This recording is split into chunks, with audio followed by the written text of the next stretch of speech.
Sponsored by Advanced German Homeopathy Clinic.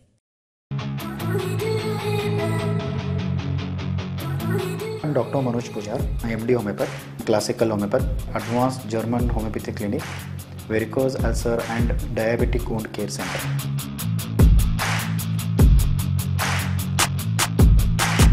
आणि माझा क्लिनिकचा address Kalashri apartment, first floor, Tilakwadi, Khanapur road, Belgaum.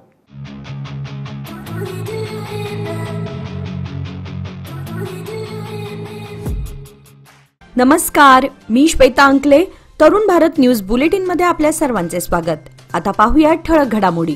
बेळगावातील भुतरामनहट्टी येथील कित्तूराणी चन्नम्मा मिनी प्राणी संग्रहालयात काळविटांच्या मृत्यूचं प्रमाण थांबण्याचं नाव घेत नाही.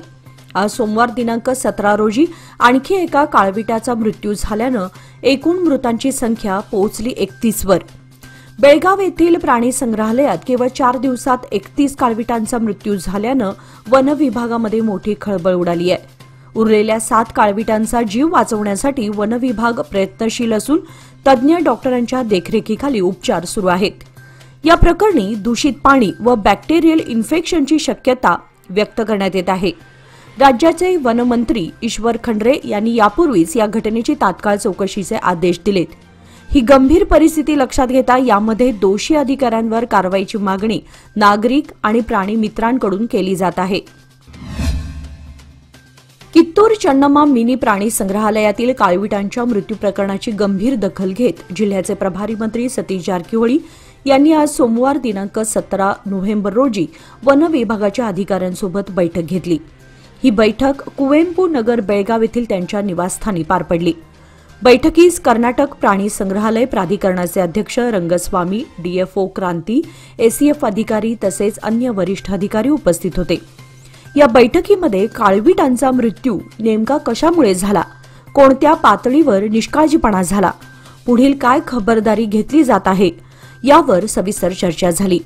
मंत्री जारकिहोळी यांनी संबंधित अधिकाऱ्यांकडून तपास अहवाल व कृती आराखडा लवकरात लवकर सादर करण्याचे निर्देश दिले. या प्रकरणात दोषींवर कडक कारवाई केली जाईल असंही त्यांनी स्पष्ट केलं आहे.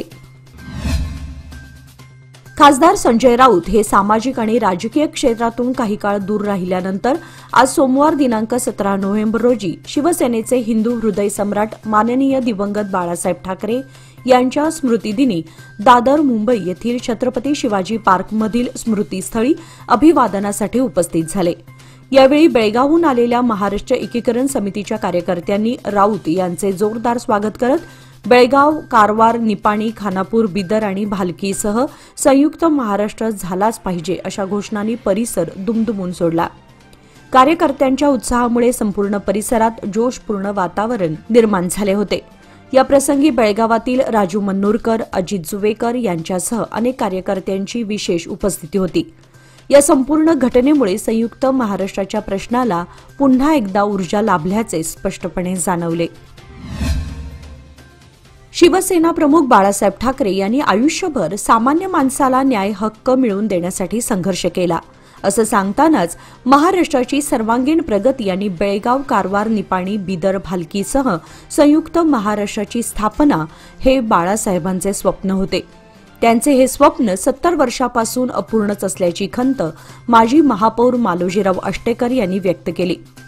बेळगाव जिल्हा शिवसेनेच्या वतीने शिवसेना प्रमुख बाळासाहेब ठाकरे यांचा स्मृतिदिन कार्यक्रमामध्ये ते बोलत होते. शिवसेना प्रमुख स्वर्गीय बाळासाहेब ठाकरे यांचा आज स्मृतिदिन.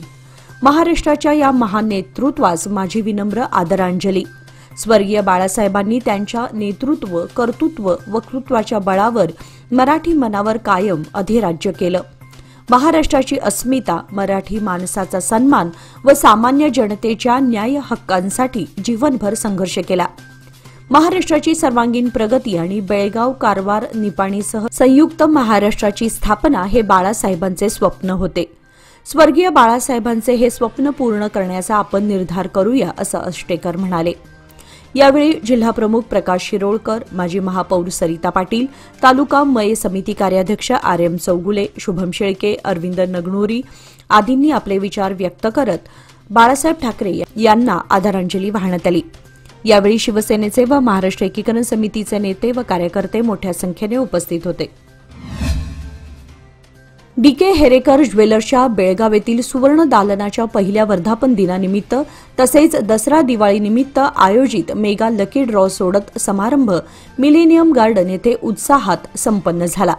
कार्यक्रमाला बेळगावच्या उपमहापौर वाणी जोशी, BSC मॉलचे संचालक BC चंद्रशेखर, DK हेरेकर ज्वेलर्सचे संस्थापक दिलीप कृष्ण हेरेकर, अतुल हेरेकर, ओंकार हेरेकर, कोल्हापूरचे सुप्रसिद्ध सराफ व्यावसायिक रामनाथ चोडणकर तसेच बेळगावचे सराफ व्यावसायिक मंदार मुदकेकर आदी मान्यवर उपस्थित होते।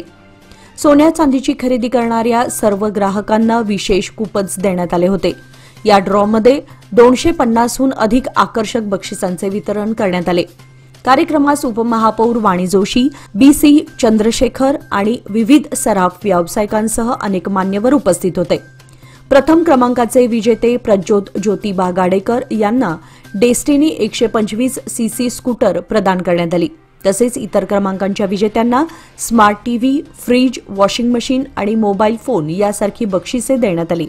मुख्य बक्षिसे न मिळालेल्या सर्व सहभागी ग्राहकांना भेटवस्तू आणि 500 रुपयांचे डिस्काउंट व्हाउचर देऊन गौरवण्यात आले।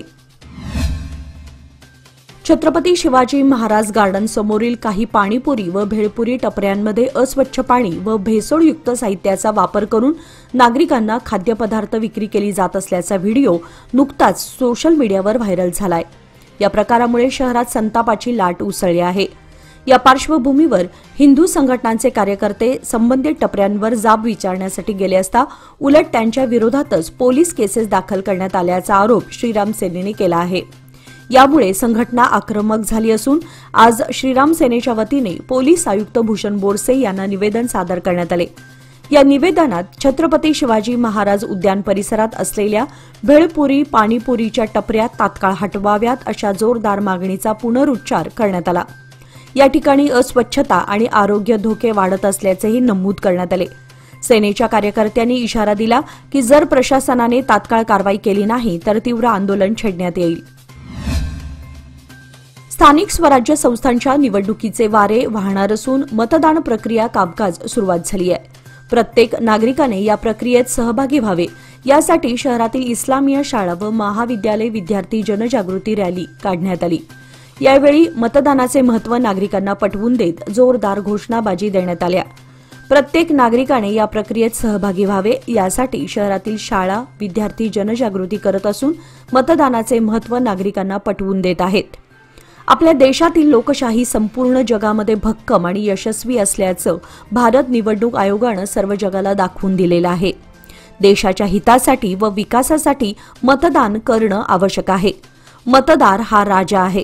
लोकशाहीच्या बळकटीकरणासाठी मतदारांनी निवडणुकीमध्ये मतदानाचा पवित्र हक्क बजावला पाहिजे असे विद्यार्थ्यांना सांगत नागरिकांना मतदानाचे कर्तव्य पार पाडण्यासाठी सांगावे असे आवाहन करण्यात आले। निर्भीडपणे मतदान करून माझा मतदानाचा हक्क बजावेन अशा आशयाचे संकल्पपत्र घरातील सदस्यांना देऊन त्यांना मतदानात सहभागी होण्यासाठी आग्रह करू अशी शपथ घेतली। या प्रसंगी शाळेचे मुख्याध्यापक, शिक्षिका आदी उपस्थित होते। टेरिटोरियल आर्मी बटालियन निवड प्रक्रियेसाठी देशभरातून बेळगावात दाखल झालेल्या 600 पेक्षा अधिक तरुण उमेदवारांना फेसबुक फ्रेंड्स सर्कल टीमतर्फे पाण्याच्या बाटल्या आणि बिस्किटांचे वाटप करण्यात आले। सीपीएड ग्राउंड आणि शौर्य सर्कल परिसरामध्ये अनेक उमेदवार फुटपाथवर व मोकळ्या जागेत थांबून निवड प्रक्रियेसाठी तयारी करत असल्याचे टीम सदस्यांच्या निदर्शनास आले। उमेदवारांची जिद्द, त्यांची परिस्थिती आणि संघर्ष पाहून या मदत उपक्रमाची सांगोपांग अंमलबजावणी करण्यात आल्याची माहिती FFC टीमने दिली। या सेवाभावी उपक्रमात संतोष दरेकर, डॉक्टर रोहित जोशी, जितेंद्र लोहार, दिनेश कोल्हापूर, प्रशांत बिरजे आणि सुधाकर चाळके यांचे विशेष योगदान राहिले। या मदतीबद्दल उमेदवार तसेच बेळगावकरांनी FFC टीमचे मनपूर्वक आभार मानत त्यांना आशीर्वाद दिले। बाजार गल्ली वडगाव येथील पुरातन श्री विठ्ठल मंदिरात परिसरातील महिला वर्गांसाठी भजन प्रशिक्षण देण्यात येत आहे। या ठिकाणी संगीत गुरु शंकर पाटील गुरुजी यांच्या मार्गदर्शनाखाली महिला भजनी मंडळाची नव्याने सुरुवात करण्यात आली आहे। या ठिकाणी साप्ताहिक भजनाला पुन्हा सुरुवात झाल्याने नागरिकातून समाधान व्यक्त होत आहे। येथील श्री विठ्ठल मंदिरात अनेक वर्षांपासून महिला भक्तांकडून अत्यंत भक्तिभावाने नित्य भजन परंपरा जपण्यात आली होती। परंतु जानेवारी 2020 मध्ये कोरोना काळामध्ये मंदिर बंद झाल्यामुळे अखंड सुरू असलेली भजन सेवा काही काळ खंडित करण्यात आली होती. यामुळे श्री विठ्ठल मंदिरात विकास समिती तसेच वारकरी मंडळ आणि संत मंडळींच्या सततच्या प्रयत्नांना यश आता पुन्हा मिळाले. आता पुन्हा एकदा विठ्ठल नामाची शाळा भरू लागली आहे. या ठिकाणी शंकर पाटील यांच्या मार्गदर्शनाखाली साप्ताहिक भजनाला पुन्हा सुरुवात झाल्याने महिला वर्गांची उपस्थिती वाढू लागली आहे. या भजनी मंडळाला सहभागी होऊ इच्छिणाऱ्या महिला भगिनींनी अधिक माहितीसाठी मंदिरातील रुपाली सवाशेरी यांच्याशी संपर्क साधावा असे कळवण्यात आले आहे. AI आणि क्रीडा तंत्रज्ञान क्षेत्रामध्ये ब्रिटनमधील आघाडीची कंपनी असलेल्या काबुनीने आज भारतात त्यांच्या अधिकृत प्रवेशाची घोषणा केली आहे. सर्व मुले आणि खेळाडूंमध्ये परिवर्तन घडवणे तसेच विविध अत्याधुनिक साधने आणि व्यावसायिक स्तरावरील क्रिकेट प्रशिक्षणाची सुविधा प्रदान करणे हे AI तंत्रज्ञानावर आधारित असलेल्या काबुनी स्पोर्ट टेक मंचाचे मुख्य ध्येय आहे. काबुनी हा प्रामुख्याने AI आणि लार्ज लँग्वेज मॉडेल तंत्रज्ञान मंच आहे. तो गेली अनेक दशके उपलब्ध असलेला क्रिकेटचा डेटा, खेळाडूंचा मैदानावरील प्रत्यक्ष खेळ आणि प्रशिक्षण आदी घटकांबाबतच्या माहितीचा वापर करतो आणि क्षणोक्षणी परिपूर्ण होत जातो. खेळाडूंना थेट मोबाईल फोन किंवा काबुनी डिव्हाइसद्वारे वैयक्तिक पातळीवर माहिती आधारे प्रशिक्षण देतो. कव्हर ड्राईव्ह पासून ते गोलंदाजी ॲक्शनपर्यंतच्या प्रत्येक हालचालीचं अतिशय बारकाईने विश्लेषण करत काबुनी इत्थंभूत माहिती संकलित करतो आणि व्हिडिओ, इमेज, टेक्स्ट आणि व्हॉइसद्वारे तत्काळ संबंधित खेळाडूपर्यंत त्यांच्या खेळण्याच्या शैलीबाबत माहिती पोहोचवतो.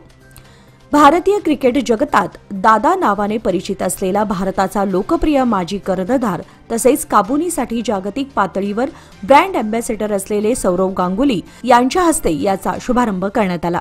3 दशके विश्वासाची, 30 वर्षे लोकमान्याची. सादर आहे लोकमान्य आनंदोत्सव निवेश योजना. 30 महिन्यांच्या ठेवीवर 10.50% व्याज. ज्येष्ठ नागरिकांसाठी अर्धा टक्का अधिक. अधिक माहितीसाठी आमच्या नजीकच्या शाखेला भेट द्या किंवा कॉल करा 1800-212-4050. लोकमान्य, प्रत्येक पावलावर तुमच्या सोबत. फक्त सभासदांकरिता. नियम व अटी लागू.